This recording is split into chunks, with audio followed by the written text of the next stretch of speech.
Wasabi guys, welcome back to another Top 10 Commander video. This time I'd like to talk about my top 10 picks for the cards you should play if you don't want to have any more friends. As always, if you enjoy the videos, please do subscribe, it's a blast making them for you. So let's get into the video. As a reminder, everything I do here is from my own perspective. Just go into this expecting to have your expectations subverted. I'm not going to be mentioning every single card that's upset anyone in the history of Magic the Gathering. So with that in mind, when I'm mentioning a card that has an ability that's spread across other cards, it's implied that that selection is including the other cards as well, to the extent that they pretty much do the same thing. So number 10 here we have Gadot. There are a lot of hate cards that just flat out make it impossible for your opponents to come back.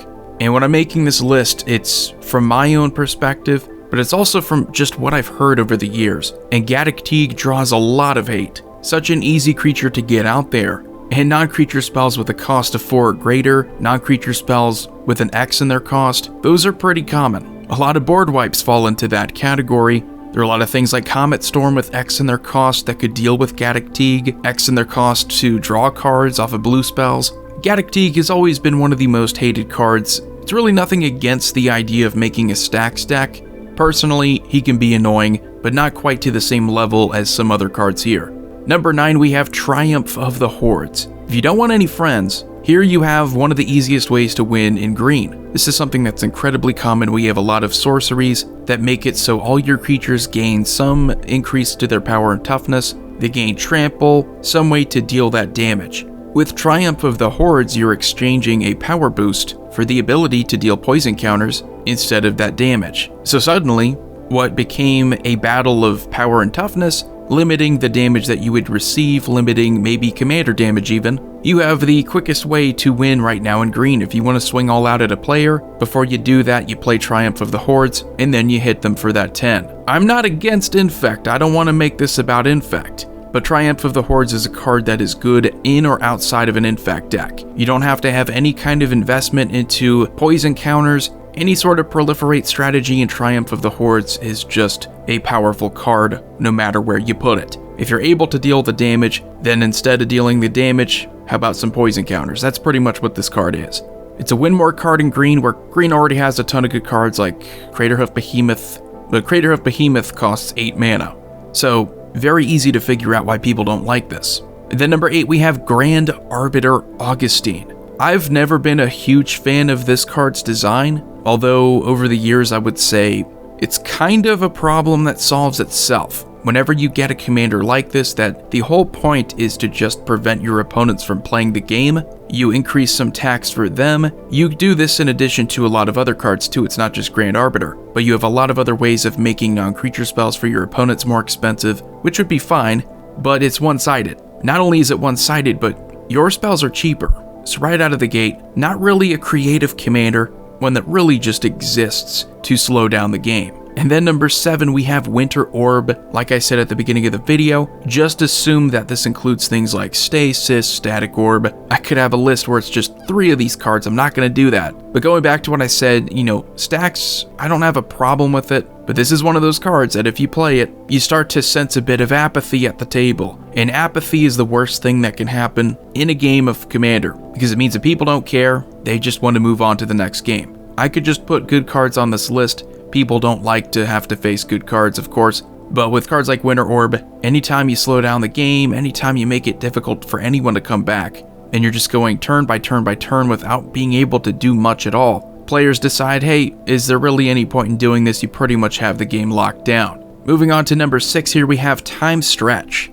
Again, just assume that this includes a lot of other extra turn spells. I'm mainly putting Time Stretch here. I guess we could also put Expropriate here, because with an additional extra turn, you run into the same issue. If a player has to sit through you taking a couple extra turns, is there really any point?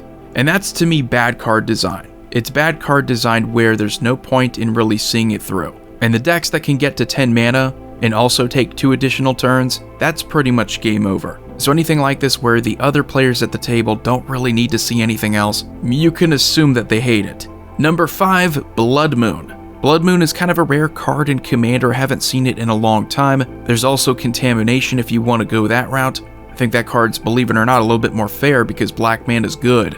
Blood Moon only turns your non-basic lands into mountains. However, in the current year where we have a ton of great mana fixing off of non-basic lands, this can really just flat out kill someone's game. If they're playing like a 5-color commander deck, you know it's going to be hard for them to come back from that. And this is going to add on to other things I'll talk about in a minute. It's not as expected as something like a Winter Orb, it's weird. But with Winter Orb, you actually get the feeling like you could come back because whatever mana you get, at least it's the mana that you choose. With Blood Moon, your entire land base has the potential to be useless. But that's just me personally, I know it's different for other people. Number 4, we have Armageddon. Again, affecting lands, affecting your mana production, but this time in a different way, flat out destroying them. Yeah, this is never fun. People are going to be in the comment section like, why don't you just counter it if you don't like it? Not everybody plays blue, so sorry. Not everybody has a way of protecting their lands like that. So something like this played late game almost just resets the board, if not gives a one-sided advantage to whoever's playing it. And as I said before, there are a ton of cards that do something similar, whether it's destroy all lands, destroy non-basics. To me, it's just boring. It reintroduces that feeling of apathy at the table. What's the point if we just play like 20 minutes and all of our lands are gone? And then number 3, Scramble Verse. If you don't want to have any friends, Scramble Verse is a very good card. There are other cards that share this. Red has this habit of exchanging control of cards. And it's not just, well, you gain control of an opponent's card. No, everyone is swapping cards. Whether it's with this card, Scramble Verse, or Thieves Auction.